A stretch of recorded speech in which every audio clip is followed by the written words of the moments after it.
فالشيخ ربيع والشيخ عبيد والشيخ الفوزان والشيخ الحيدان والشيخ عبد المحسن العباد، هؤلاء من الكبار بلغت أعمارهم 90، جبال شمخ في هذا العلم، راسخون. يأتي إنسان ويقول فرقوا بين من؟ إي نعم، فرقوا بين حق وباطل. هذا الذي جعلك تقول هذا، فرقوا بين حق وباطل.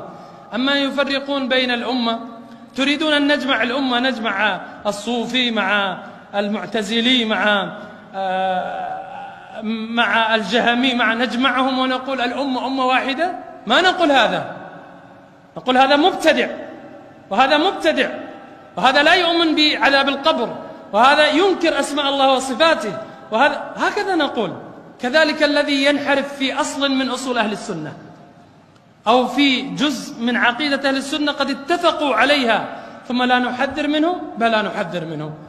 فالرجل الشيخ ربيع حفظه الله تعالى والشيخ عبيد لا يخافون في الله لومة لائم، يتكلمون في كل من وقعت منه مخالفة لهدي النبي صلى الله عليه وسلم. الإمام أحمد هذا إمام أهل السنة والجماعة ما اختلف فيه اثنين، يقول يسألونه عن الحسين الكرابيسي فيقول لا تكلموه ولا تكلموا من يكلمه. الله أكبر، لأنه انحرف، لأنه ابتدع، وهو من طلبة الشافعي ومن نقلة علم الشافعي، لأنه جاء بانحرافات ما عهدها السلف، فكانوا يحذرون السلف، الأوزاعي، سفيان الثوري، سفيان بن عيينة، عبد الرحمن، شعب بن الحجاج، هؤلاء كانوا يحذرون من المنحرفين. ابن عمر كان يحذر من القدرية وقال لا تجالسوهم ولا تكلموهم، بل كانوا السلف إذا رأوا الإنسان يسير مع الفرقة الفلانية أو مع المبتدع الفلاني قال ألحقوه به، ما سار معهم إلا لأنه يرى رأيهم.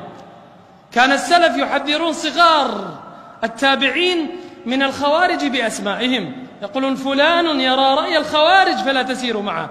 أنا أقول لكم الآن، ما الذي يدعو للمظاهرات، والذي يدعو للخروج للحكام، والذي يدعو لسفك الدماء، والذي يدعو لقتل المسلمين، ما نحذر منه؟ بلى والله نحذر منه، لأنه يدخل هذه الأمة في مسلك خطير وأنهار من الدم. فكم من دعاة فتنة، كم من دعاة فتنة ألبوا الشباب على الخروج في سوريا وفي ليبيا وفي مصر، حتى حدث ما حدث، حتى في العراق. جهاد، اخرجوا وقاتلوا.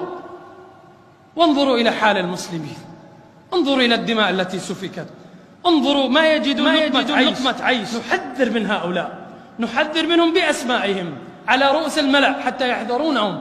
لا تأخذون دينكم إلا عن هؤلاء، عن مثل هؤلاء الجبال الراسخين الذين حاشا لله عز وجل أن يكونوا بعد هذا العلم وبعد هذا العمر أن يكونوا يفرقون الأمة، حاشاهم والله.